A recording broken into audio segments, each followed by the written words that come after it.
next fly I'm going to tie is one that I really derive from pheasant feathers, because I always get lots of pheasants and lots of feathers, so why not use them? And a pheasant yields all sorts of exciting feathers, and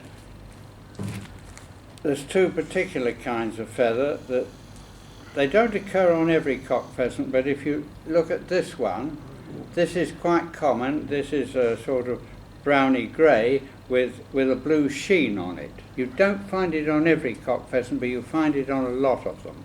So that's an interesting flower, an interesting pheasant feather. And then there is this variety here, which has black tips to it. You can see they have black tips like that. And if you take a feather like that, you've got a lovely sheen on it and so on. And I looked at these feathers some long time ago, and I thought you must be able to do something with them. And so I started to make things that, well, just were insects basically. And when you think about it, trout are not always feeding on something specific that you can tell. You know when they're rising to a particular hatch of insects, but most of their time they're ferreting around looking for something to eat, and they're not that fussy if it looks like what they're looking for. And particularly around the edges of lakes, and I've not tried it on moving water, but I guess much the same would be true around weed that is growing. They're looking for anything that's edible and that moves. And so something that looks like an insect will often take fish. So I thought, yeah, that if you stroke this feather back, you've got the back and the tail of a possible insect. So I worked on that idea. So that's basically what I ended up doing. And so I make a couple of these, one with this brown gingery one, and the one I make with the kind of feather I showed you earlier with a bluey sheen on it, but with a darker body. And in order to make these things, I thought, well, it's got to have some sort of body. And again, I have a jar stuffed full with pheasant feathers and other feathers that I've acquired over the years, including a number of ostrich feathers.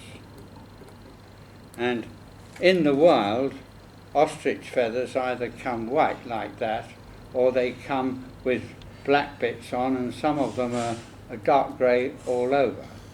I don't know where you get these from in this country, but I suppose somebody gets hold of them.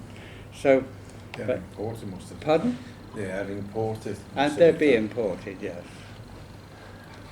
These cost me about £1. I mean, a big bundle of them. Well, that was at an ostrich farm where they sweep them up and throw them in the bin. You can get the full ostrich for a £5. Yeah. Don't tell me about eating them. They're beautiful meat. Right, so, okay, so now what we need here is to tie in the tip of the black tip of this feather, and to put it in on a pinch and loop basis, because I want it on the back there, but I don't want all this feather in the way, so I have to hook it back out of the way while I work. So I then take usually about 3 strands of ostrich feather,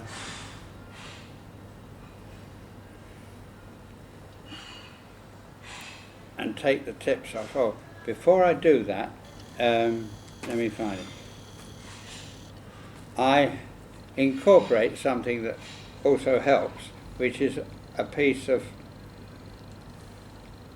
holographic tinsel, the clear pearl kind, and tie in the tips of the peacock strand and go forward just a little way, wind the peacock on. Ostrich. Ostrich, not peacock, ostrich, you're quite right. And then wind this holographic strip along over the top of it. You might wonder why I do it over the ostrich herl, but because the ostrich herl is white, it tends to enhance the reflection.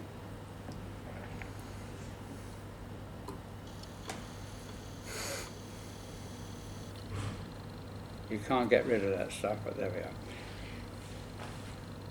Then we come forward to about the 2/3 point, and we literally wind a white herl body up to there, like that, and tie off the ostrich herl. Now we bring this feather back into play, and we want to take it over the top, roughly like that, and again we want it out of the way, and then we want a little herl to provide some legs.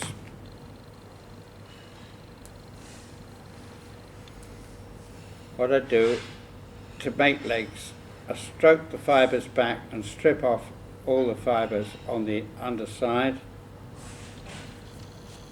and then trim the hackle back short like that, just to the length of a few legs.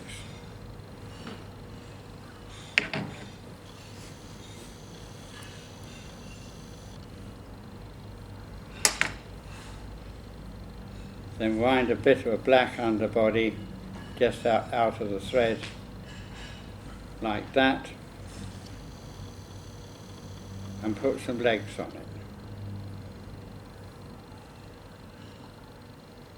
Don't want a lot of legs, just about 3 turns of the hackle, and then you bring this piece of feather over the top to make a kind of thorax and head.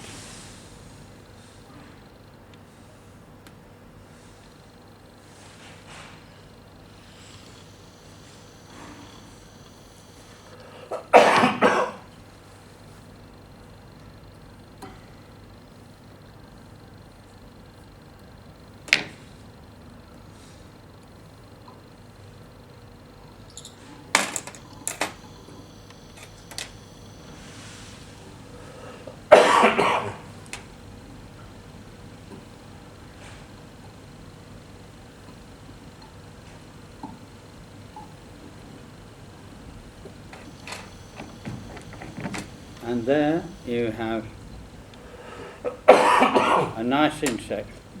I won't do it because it'll make it wet and sticky. What you now do is to literally take a brush of varnish and brush it right the way down the back to saturate those fibres and let it harden and bond them together. It makes them stronger and stops them from fraying readily.